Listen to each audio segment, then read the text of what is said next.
Donald Trump could not control himself. He was crashing out and literally lunged at a reporter right there saying, "Quiet, quiet, quiet," as reporters were asking him questions about the appearance of his name repeatedly in the 23,000 Epstein emails that were released from the Epstein estate. That Wall Street Journal analysis found that of the 2,600 or so email threads, Trump's name appeared in over half of the email threads from the 23,000 Epstein emails from the estate. The reporters were asking Donald Trump questions. Can he give us more information? Quiet, quiet, quiet. Let me just show you one more time what he did. Here, play this clip. Quiet. And then while Donald Trump was on Air Force One throughout the evening as he left Washington, D.C. to go back to his safe space in Mar-a-Lago, who knows, maybe he'll do another Great Gatsby party or another synchronized swimming party or whatever. He would continue to crash out. It was post after post, and he was just saying some of the most heinous and horrific things, like Republican Congressmember Thomas Massie, who tragically lost his wife about a year ago or so and just remarried. Donald Trump attacked him for remarrying. And Donald Trump with 3 wives, Donald Trump who has been found liable for sexual assault, Donald Trump who is on tape saying that he grabs women by their genitals because you're rich and he gets away with it. Yeah, Donald Trump posted this message. Oh, by the way, Donald Trump who's covering up a child sex trafficking ring, Donald Trump who is Epstein's best friend. I could go on, by the way, but here's what Donald Trump posted yesterday. Did Thomas Massie, sometimes referred to as Rand Paul Jr., because of the fact he always votes against the Republican Party, get married already? Boy, that was quick. No wonder the polls have him at less than an 8% chance of winning the election. Anyway, have a great life, Thomas, and question mark. His wife will soon find out that she's stuck with a loser! Exclamation point.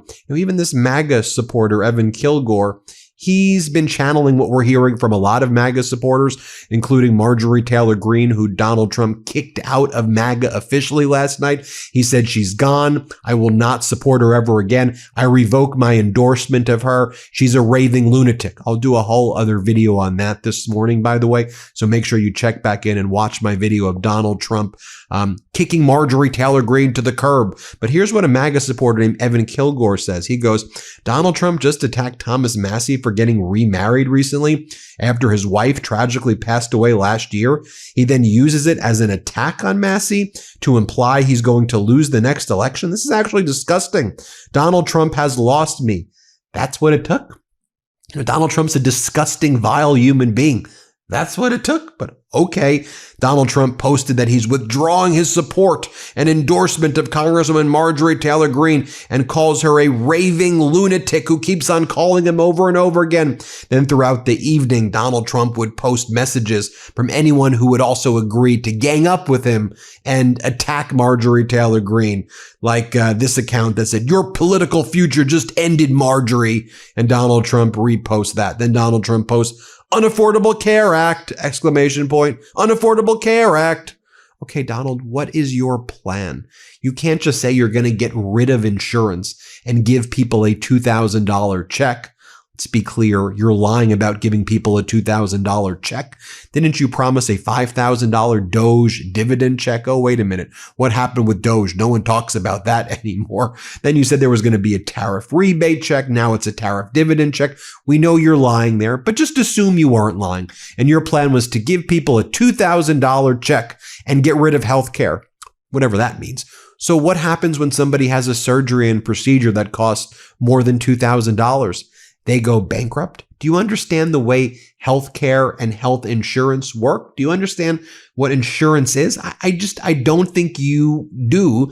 And it seems that you don't know a lot of things, like you claim you don't know where they did the MRI on your body. I'm going to do a whole other video on this morning, but I'll give you the preview. When Donald Trump was on Air Force One, he was asked by a reporter, "Can you give us more information about the MRI?" And he's like, "Look, listen, it was the perfect MRI. The results were amazing. The best results of an MRI the doctor ever saw." And then the reporter says, "What part of your body was it on? Was it your brain?" And Trump says, "I don't know what part of my body. I didn't ask. I don't know." That's something that you know. And as Mehdi Hassan says, now we're in 25th Amendment territory, because if you don't know what part of your body an MRI was conducted on, well, then I don't think you're able to identify the elephant and the snake and the other animals that are there. But you do want to make posts like this. I mean, like, what a weird post. Somebody wearing like a weird mask saying Trump 2028. Where it's like from the movie Eyes Wide Shut. Donald, were these the people you were hanging out with when you would hang out with Jeffrey Epstein? Did they look like that, Donald? Do you remember? Or do you not remember the same way you claim you don't remember what part of your body the MRI was done on? So then Donald Trump's regime, his communications director, a guy by the name of Steve Chung, he posts the following: so much progress. It's happening. The ballroom will be absolutely stunning. It's going to be a stunning ballroom, everybody. And they show the demolition site, which is like 4 times the size of the White House. Like, the White House is going to look like complete and utter crap, right? I'll share this with you as well, because lots of people are talking about this email from that batch of 23,000 emails where Trump's name appears in over half of the email threads. So it's Epstein messaging his brother in these emails. And there's one email where they message each other where they talk about keep your young daughters away from Donald Trump. But then in this one, they're talking about if Putin has photos of Trump. And Epstein's brother says, can you ask him if Putin has the photos of Trump blowing Bubba? That's what the question was. Can you ask him if Putin has the photos of Trump blowing Bubba? Trump blowing Bubba? I mean, people have seen this photo of Donald Trump and Bill Clinton before. Is that what they were talking about? Or Bubba Trump, this Time magazine, little meme that was done by this account. Or remember when Donald Trump during the campaign did this in 2024, where he gave oral sex to the microphone and everyone was like, oh, that's just Donald being Donald. Here, play this clip. So, I had to go. Or remember during the campaign when Donald Trump talked about Arnold Palmer's penis size and that people would look in the shower and go, wow, you've got a big penis, Arnold Palmer.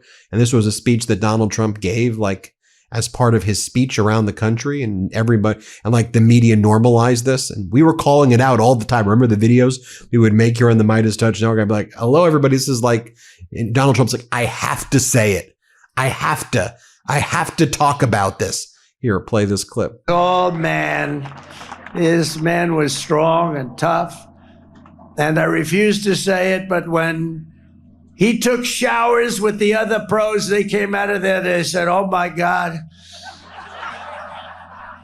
That's unbelievable. I had to say it. We have women that are highly sophisticated here, but they used to look at Arnold and say, Ben. And then Donald Trump has the official White House account post a photo of himself hugging and giving Melania a kiss on the cheek with the text saying, I can't help falling in love with you, with a heart emoji. It's very weird stuff right here. I mean, do they think that we are so stupid that we'll look at this and go, oh, Trump and Melania love each other. This guy would never be all over the Epstein emails and all over the Epstein files. This guy would never be out there saying that he grabs women by their genitals because you're rich and he can get away with it. This isn't the guy who was found liable for sexual assault. This isn't the guy who was Epstein's best friend. We know that you're posting this to try to distract us. We understand what's happening. How despicable. In any event, going back to Air Force One, Donald Trump said that we will be honoring Saudi Arabia and probably giving them more of our military jets. That's an important message he wanted to convey. Play this clip. You're meeting with the Saudi Crown Prince next week. Before the meeting, we're honoring Saudi Arabia, the Crown Prince. One of your goals in the meeting, have you decided whether to sell F-35 fighter jets to Saudi Arabia? Are you going to do that? Well, they want to buy a lot of jets. We make the best jets. We make the best missiles. You saw that when we took out the nuclear capability of Iran. No, you know, for 22 years they wanted to do that. No president had the guts to do it. We did it, and Iran is a different place. By the way, Iran wants to negotiate a deal too. Everybody wants to negotiate with us now. If we didn't have military strength, if we didn't rebuild our military in my first term, and now we continue to do it, Biden dissipated it by giving a chunk to the Taliban. Not a good idea. Sorry. But you know what? The good news is it was a lot, but relatively very little. So, yes to the jets, or you're not sure yet? I'm looking at that. They've asked me to look at it. They want to buy a lot of 35, but they want to buy actually more than that fighter jets, yeah.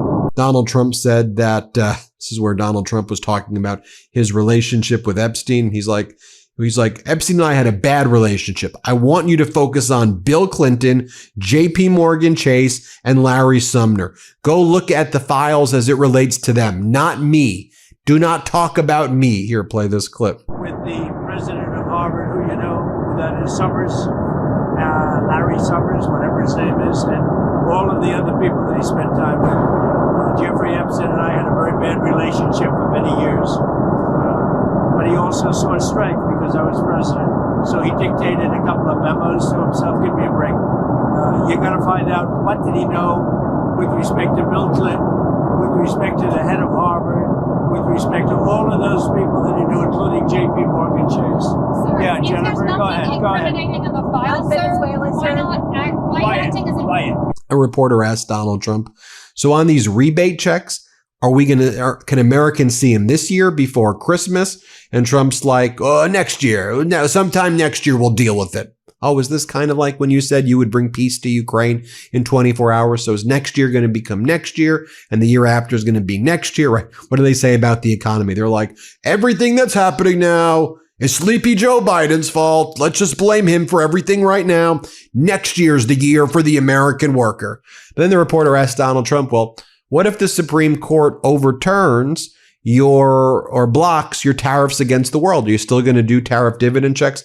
He's like, we'll have to do something else. I just want to be clear and fact check it. We have not brought in trillions of dollars from tariffs. Okay. We brought in about $200-300 billion in revenue, taxing the American people. It's a tax on us.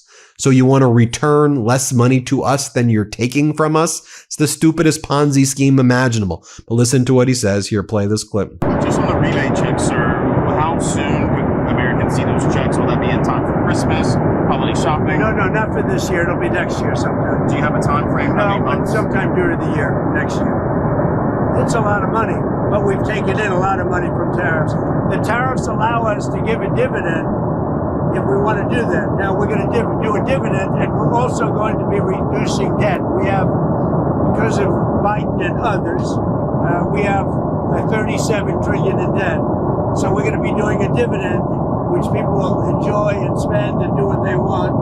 But we're also going to be reducing debt very What if substantially. the Supreme Court rules against you, sir? Is there Well, any then plans? I'd have to do something else. We'll have to figure something else. That would be a very sad day for our country. Then in the middle of talking about trying to gain seats through gerrymandering in Indiana, Trump talks about suing California over Prop 50. He's like, we're going to file a lawsuit. What they did in California in doing that popular referendum, that's really unfair what they did. But what we did in Texas is perfectly fine. Like, aren't these people just absolutely pathetic? California responds to what they did in Texas. Texas, the governor does it with the legislature. In California, it's brought as a referendum of the people. And Trump's like, we've sued California. And the DOJ filed a lawsuit against California after the people passed Prop 50. How pathetic and despicable is that? Here, play this clip. Are you meeting with Indiana lawmakers next week? Are you meeting with lawmakers from Indiana next week on Not that I know of. I might be. I don't know. They will. I guess they're making a decision as to whether or not they want to gain for the Republican Party one or two more. By the way, I will say this. I heard one or two more seats. I heard that a big lawsuit will be taking place, will be taking place concerning the California hoax, where they're trying to get 5 more seats. And California is one of the most dishonest elections ever. They send out tens of millions of ballots to people all over the place. Many of those people get 2 and 3 ballots, and they come back.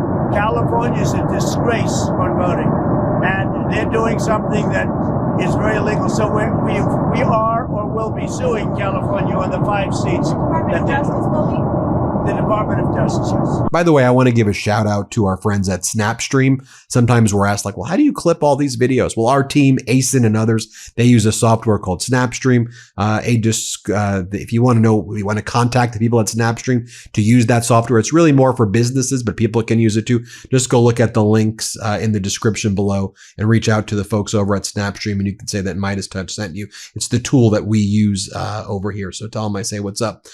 One of the things we're seeing as well, hat tip to ProPublica for this great investigation, that they've uncovered examples of Kristi Noem basically funneling money to her friends through these advertising campaigns that taxpayers are paying for. You know, the ones with her like riding horses?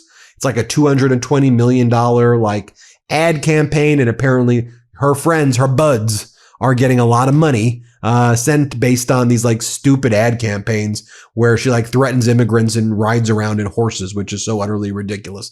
I just want to show you this before we go. This is Trump's Labor Secretary, Lori Chavez DeRemer, on the jobs data. Here's what she has to say. Here, play this clip. Sometimes it's too late to get accurate data points. And like I said, the household surveys were not able to be done, and businesses submitted the passive information. So is it a little too late? It's similar to the Fed, a little too late on these interest rate drops. I'm looking forward to the December report on that they will again step up, as the president has oftentimes asked them to pay attention to. But again, because of the Democratic shutdown, we don't have that accurate data for them to make a good decision. But I believe that the Fed needs to cut the interest rates again in December to really prop up this economy that the president has been so forceful in by bringing the trillions of dollars, by the Department of Labor really looking at the skilled workforce. And now this is one more way for the Fed to help out the American people because of this Democratic shutdown. 43 days going on 44. This is detrimental to the markets and to the American people. As this one account said, there's a 0% chance data going forward provided under Trump on anything having to do with the economy will be trustworthy. Remember, I showed you the other day that they were talking about concocting data, and then Caroline Levitt said that we may never have credible data again. Like, they broke in the data. They fired all the people at the Bureau of Labor Statistics. They fired the people who get the data that even goes into the Consumer Price Index, the CPI. So they're just putting in random numbers, like they're putting in the numbers that Trump wants as estimates into the CPI. But you know who's not buying this? Like real economists at the Fed. So Federal Reserve Bank of Dallas President Lori Logan says it's going to be hard for us to do any rate cuts in December. They're very concerned about the financial developments. Inflation is too high. They're very concerned about the financial data. The New York Fed convened like secretly an emergency meeting with banks over key lending facility. This impromptu talk comes amid worries about strains in the money market. And it seems that there could be this contagion where lots of banks seem like they don't have the liquidity.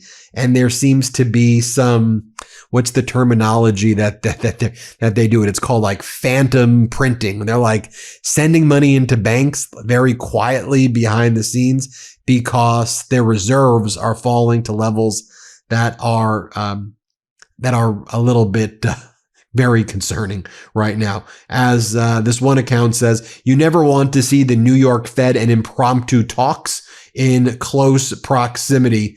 And finally, while all of that's taking place, of course, you have Trump's Gestapo roaming the streets, terrorizing people, Trump's ICE agents and Border Patrol agents.